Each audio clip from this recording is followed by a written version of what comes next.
अभी हाल ही में आप लोगों ने देखा कि चंडीगढ़ में मेयर के चुनाव को लेकर बड़ा बवाल हुआ, बड़ा विवाद हुआ।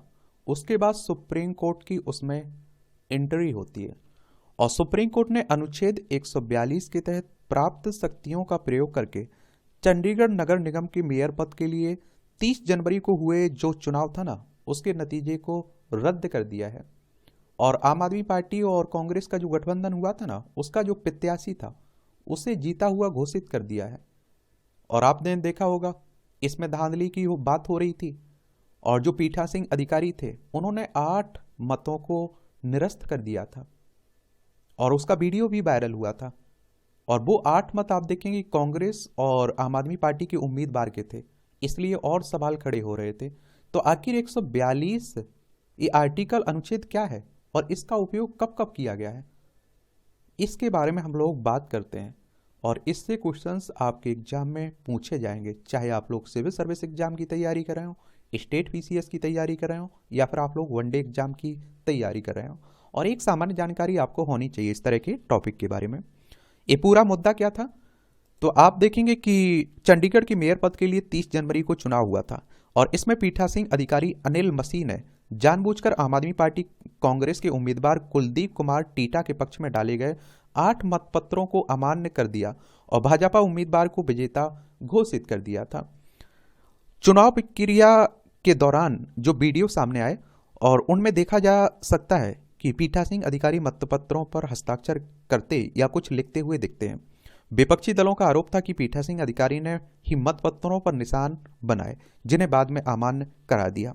सुप्रीम कोर्ट ने पहले विजयी घोषित भाजपा उम्मीदवार के बजाय आप कांग्रेस उम्मीदवार को विजेता घोषित किया। कोर्ट ने माना कि पीठासीन अधिकारी ने जानबूझकर आप और कांग्रेस गठबंधन उम्मीदवार के 8 वोटों को अमान्य करने के लिए उनसे छेड़छाड़ की है।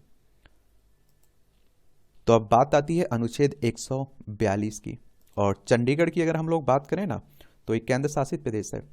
यहाँ आप लोगों को देखने को मिलेगा, यहाँ आप देखते हैं कि एक लोकसभा सीट आपको देखने को मिलेगी, 114 वर्ग किलोमीटर में फैला हुआ है।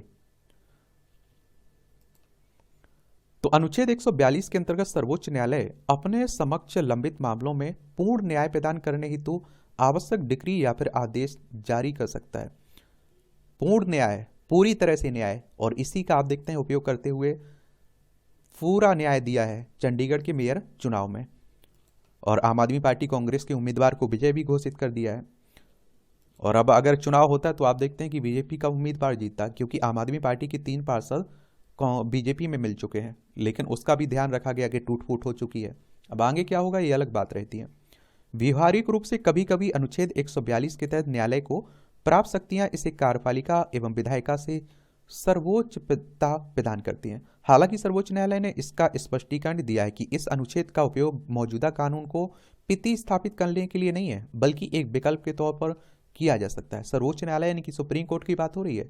संविधान के अनुच्छेद 124 के तहत इसकी स्थापना की बात की गई। 28 जनवरी 1950 में सुप्रीम कोर्ट की स्थापना हुई थी। अनुच्छेद 142 के तहत प्राप्त अधिकार का इस्तेमाल करते हुए सुप्रीम कोर्ट ने पुनर्विचार याचिका के बाद उपचारात्मक याचिका दाखिल करने का अधिकार दिया है। और सर्वोच्च न्यायालय द्वारा अनुच्छेद 142 के कुछ उपयोग देखिए। यूनियन कार्बाइड मामला, भोपाल गैस त्रासदी की बात हो रही, इसमें भी 142 का उपयोग किया था। बार एसोसिएशन बनाम भारत संघ मामला, इसमें भी उपयोग किया था। बाबरी मस्जिद मामला, इसमें भी उपयोग किया। राष्ट्रीय राजमार्गों से लगे हुए शराब के ठेकों को प्रतिबंधित करने का मामला, इसमें भी आर्टिकल 142 का उपयोग किया गया था।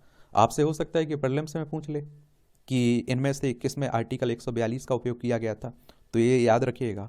और आप लोगों को मुख्य परीक्षा में भी पूछ लेगा, तो आप लोग जरूर इसके बारे में एक सामान्य जानकारी अपने पास रखिएगा।